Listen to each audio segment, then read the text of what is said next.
রাহমাতুল্লাহ। আজকে সপ্তম রোজা এবং আল কুরআন শিক্ষার সপ্তম নম্বর ক্লাসের সকলকে শুভেচ্ছা ও অভিনন্দন জানিয়ে আজকের ক্লাস শুরু করছি। বিসমিল্লাহির রহমানির রহিম। আজকের ক্লাস হলো মদের হরফের পরিচয়। মদের হরফের পরিচয় কি? মদের হরফ তিনটি, শুরুতে বলেছিলাম আলিফ, ওয়াও, ইয়া।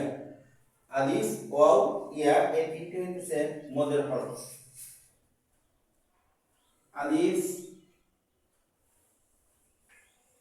ওয়াও, ইয়া এই তিনটি হলো মদের হরফ। আলিফ, ওয়াও, ইয়া।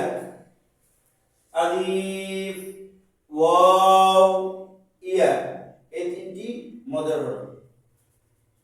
মদের হরফের বামে খালি আলিফ, জবরের বাম পাশে খালি আলিফ মদের হরফ, জেরের বাম পাশে জজমালা ইয়া মদের হরফ, পেশের বাম পাশে জজমালা ওয়াও মদের হরফ।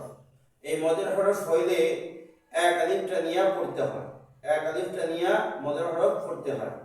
এখন আসুন আমরা দেখি মদের হরফ কিভাবে হয়।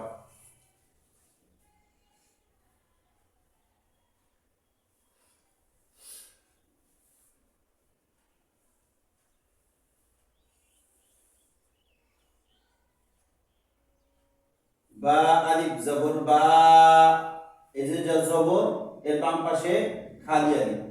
বা আলিফ জবর বা, জবরের বাম পাশে খালি আলিফ মদের হরফ। জবরের বাম পাশে খালি আলিফ মদের হরফ। বা ইয়া জেরে বি, বা ইয়া জেরে বি, জেরের বাম পাশে জজমালা ইয়া মদের হরফ। জেরের বাম পাশে জজমালা ইয়া মদের হরফ। বা ওয়াও পেশে বু,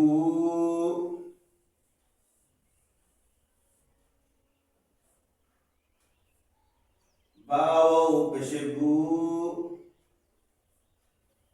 বা ওয়াও পেশে বু, বার উপর জজম।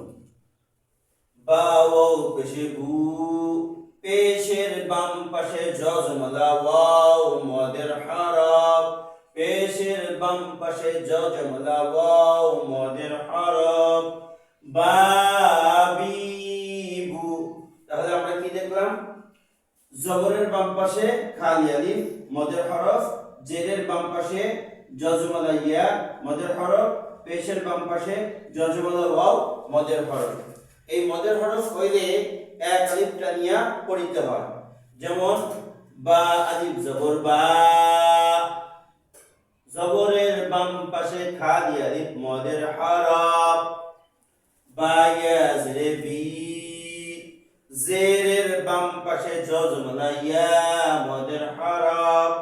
বা ওয়াও পেশে বু, পেশের বাম পাশে জজমালা ওয়াও মদের হরফ। মদের হরফ হইলে এক আলিফটা নিয়া পড়িতে হয়। যেমন বাবিবু, বাবিবু এইভাবে মদের হরফ পড়তে হয়। এখন জিম দিয়ে পড়তে পারেন, ইয়া দিয়ে পড়তে পারেন, তা দিয়ে পড়তে পারেন, সা দিয়ে পড়তে পারেন। আসুন আমরা একটু সা দিয়ে উদাহরণ দিই।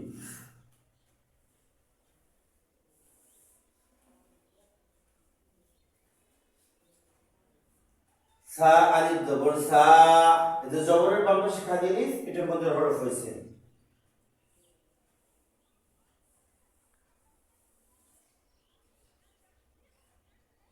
সা ইয়া জেরে সি, জেরের বাম পাশে জজমালা ইয়া মদের হরফ।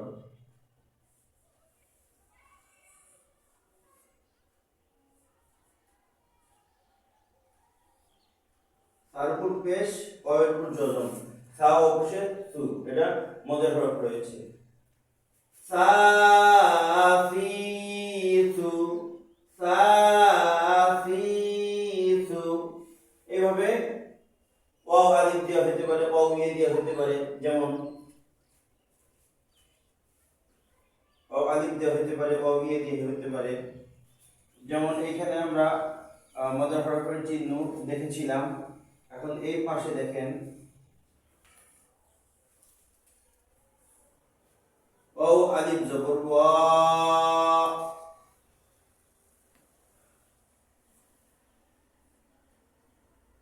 ওয়াও ইয়া জের উই, ওয়াও ইয়া জের উই,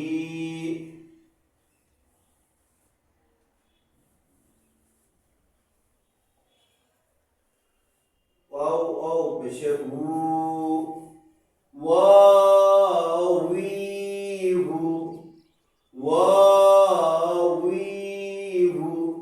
এমনি ভাবে র আলিফ জবর র, র ইয়া জের রি, র ও পেশ রু, এরকম ভাবে হইতে পারে। এখন এটা কিভাবে মদের হরফ আমরা আরেকটু সামনে কিভাবে করব এটা দেখেন।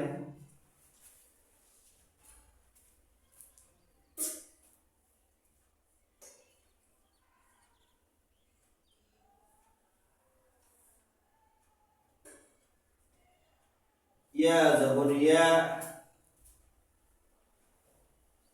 ইয়া জবর ইয়া, তা ইয়া জের তি, তা ইয়া জের তি, জেরের বাম পাশে এটা যজমনা ইয়া আসছে, এটা কি হয়েছে? মদের হরফ হয়েছে।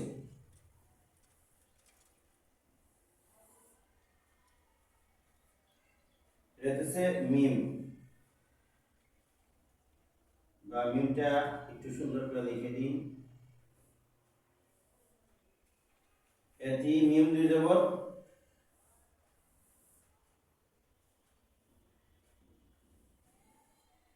মান, ইয়াতীমান। এখানে তাই যদি জেরের বাম পাশে যজমনা ইয়া মদের হরফ, যার কারণে এক আলিফ টান হইতেছে।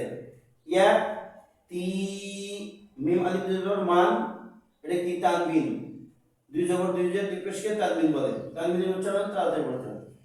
ইয়াতীমান, ইয়া জবর ইয়া, হরকত, হরকতের উচ্চারণ তাড়াতাড়ি পড়িতে হয়। ইয়া তা ইয়া জের তি, জেরের বাম পাশে যজমনা ইয়া মদের হরফ, মদের হরফ হইলে এক আলিফ টানিয়া পড়িতে হয়। ইয়াতি, মিম আলিফ দুই জবর মান, তানবিন, দুই জবর দুই জের দুই পেশকে তানবিন বলে। আমরা মদের হরফ কিভাবে চিনব? আলিফ ওয়াও ইয়া তিনটে মদের হরফ। যেমন মদের হরকতের বামে যদি আলিফ হয়, জবরের বাম পাশে যদি খালি আলিফ হয়, জেরের বাম পাশে যদি যজমনা ইয়া হয়, পেশের বাম পাশে যদি যজমনা ওয়াও হয়, তাহলে মদের হরফ। আর মদের হরফ যখন হবে তখনই এক আলিফ টেনে পড়বো আমরা। এখন আসুন আমরা একটু আবার পড়ি।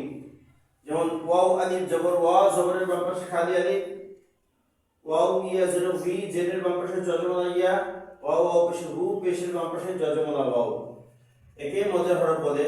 যেমন ওয়াও উই হু, বাবিবু, ফাসিসু, এইভাবে। আর এখানে একটা উদাহরণ দিয়েছি, দুইটা উদাহরণ দিয়েছি। ইয়া জবরিয়া তা ইয়া জের তি, মদের হরফ ইয়াতীমান, তুওয়ান, হুদান, এরকম ভাবে মদের হরফের অনেক চিহ্ন রয়েছে। যেহেতু আমরা মদের হরফ চিহ্ন সংক্ষেপে চিনি, সামনে আরো বিস্তারিত আলোচনা হবে ইনশাআল্লাহ। আজকে মদের হরফের ক্লাস এখানে শেষ, ৭ম নম্বর ক্লাস এখানে শেষ। ৮ম নম্বর ক্লাসের জন্য আপনাদের সকলকে আবেদন রইল। আসসালামু আলাইকুম ওয়া রাহমাতুল্লাহ।